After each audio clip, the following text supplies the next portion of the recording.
ಮದುವೆಯಾದ ಗಂಡಸರು ಬೇರೆ ಹೆಂಗಸರ ಸಹವಾಸ ಮಾಡಲು ಕಾರಣಗಳು.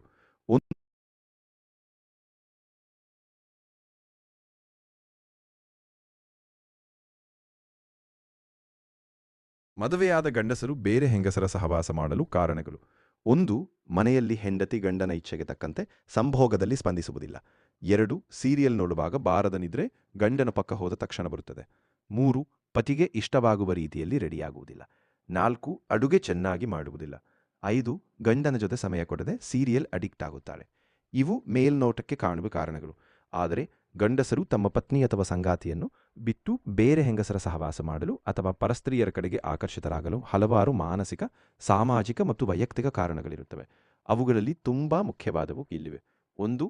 ಅನೇಕ ಬಾರಿ ದಾಂಪತ್ಯದಲ್ಲಿ ಪತಿಪತ್ನಿಯರ ನಡುವೆ ಸಂವಹನ ಕಡಿಮೆಯಾದಾಗ ಅಥವಾ ಒಬ್ಬರಿಗೊಬ್ಬರು ಭಾವನೆಗಳನ್ನು ಹಂಚಿಕೊಳ್ಳಲು ವಿಫಲರಾದಾಗ ಗಂಡಸರು ಒಂಟಿತನ ಅನುಭವಿಸುತ್ತಾರೆ. ಈ ಸಮಯದಲ್ಲಿ ಯಾರಾದರೂ ಪ್ರೀತಿಯಿಂದ ಮಾತನಾಡಿಸಿದರೆ ಅಥವಾ ಸಮಾಧಾನ ಮಾಡಿದರೆ ಅವರತ್ತ ಬೇಗ ಆಕರ್ಷಿತರಾಗುತ್ತಾರೆ. 2. ಲೈಂಗಿಕ ಅತೃಪ್ತಿ.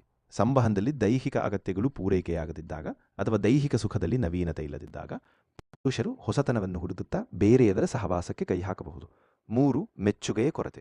ಮನೆಯಲ್ಲಿ ಹೆಂಡತಿ ತನ್ನ ಕೆಲಸವನ್ನು ಅಥವಾ ಶ್ರಮವನ್ನು ಗುರುತಿಸುತ್ತಿಲ್ಲ, ಯಾವಾಗಲೂ ದೂರು ನೀಡುತ್ತಾಳೆ ಅಥವಾ ಕೀಳಾಗಿ ಕಾಣುತ್ತಾಳೆ ಎಂಬ ಭಾವನೆ ಬಂದಾಗ ಪುರುಷರು ತಮಗೆ ಗೌರವ ಮತ್ತು ಮೆಚ್ಚುಗೆ ನೀಡುವ ಬೇರೆ ಹೆಂಗಸರ ಕಡೆಗೆ ವಾಲುತ್ತಾರೆ.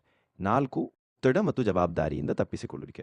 ಕೆಲವೊಮ್ಮೆ ಜೀವನದ ಜಂಜಾಟಗಳು, ಆರ್ಥಿಕ ಸಮಸ್ಯೆಗಳು ಅಥವಾ ಕೌಟುಂಬಿಕ ಜವಾಬ್ದಾರಿಗಳ ಒತ್ತಡದಿಂದ ತಾತ್ಕಾಲಿಕವಾಗಿ ದೂರವಿರಲು ಮನೋರಂಜನೆ ಅಥವಾ ಬಿಡುವು ಎಂಬಂತೆ ಬೇರೆ ಸಂವಹನಗಳನ್ನು ಹುಡುಕುತ್ತಾರೆ. 5. ಬದಲಾದ ಜೀವನ ಶೈಲಿ ಮತ್ತು ಅವಕಾಶಗಳು. ಇಂದಿನ ಕಾಲದಲ್ಲಿ ಕೆಲಸದ ಸ್ಥಳಗಳಲ್ಲಿ ಅಥವಾ ಸಾಮಾಜಿಕ ಜಾಲತಾಣಗಳ ಮೂಲಕ ಪರಸ್ತ್ರೀಯರೊಂದಿಗೆ ಬೆರೆಯುವ ಅವಕಾಶಗಳು ಹೆಚ್ಚಾಗಿವೆ. ಇದು ಆರಂಭದಲ್ಲಿ ಸ್ನೇಹವಾಗಿ ಶುರುವಾಗಿ ನಂತರ ಅಕ್ರಮ ಸಂಬಂಧಕ್ಕೆ ದಾರಿ ಮಾಡಿಕೊಡಬಹುದು. 6. ಈ ಹಿಂದಿನ ಸ್ವಭಾವ ಅಥವಾ ವ್ಯಕ್ತಿತ್ವ. ಕೆಲವರಲ್ಲಿ ಸಹಜವಾಗಿಯೇ ಹೊಸಬರನ್ನು ಆಕರ್ಷಿಸುವ ಅಥವಾ ಫ್ಲರ್ಟಿಂಗ್ ಮಾಡುವ ಗುಣವಿರುತ್ತದೆ. ಇನ್ನು ಕೆಲವರಿಗೆ ಒಂದು ಸಂಬಂಧದಲ್ಲಿ ಬದ್ಧವಾಗಿರಲು ಕಷ್ಟವಾಗುತ್ತದೆ. 7. ಪ್ರಚೋದನೆ ಮತ್ತು ಕುತೂಹಲ. ತಪ್ಪಾದ ಹಾದಿಯಲ್ಲಿ ನಡೆಯುವಾಗ ಸಿಗುವ ಥ್ರಿಲ್ ಅಥವಾ ರಹಸ್ಯ ಕಾಪಾಡುವ ಕುತೂಹಲ ಕೆಲವರನ್ನು ಎಳೆಯುತ್ತದೆ. ಸ್ನೇಹಿತರೆ, ಈ ಮಾಹಿತಿ ನಿಮಗೆ ಇಷ್ಟವಾದರೆ ಲೈಕ್ ಮಾಡುವುದನ್ನು ಮರೆಯಬೇಡಿ ಹಾಗೂ ಮತ್ತಷ್ಟು ವಿಡಿಯೋಗಳಿಗಾಗಿ ನಮ್ಮ ಚಾನೆಲ್ ಅನ್ನು ಸಬ್ಸ್ಕ್ರೈಬ್ ಮಾಡಿ. ಕೇಳಿದ್ದಕ್ಕಾಗಿ ತುಂಬಾ ಧನ್ಯವಾದಗಳು.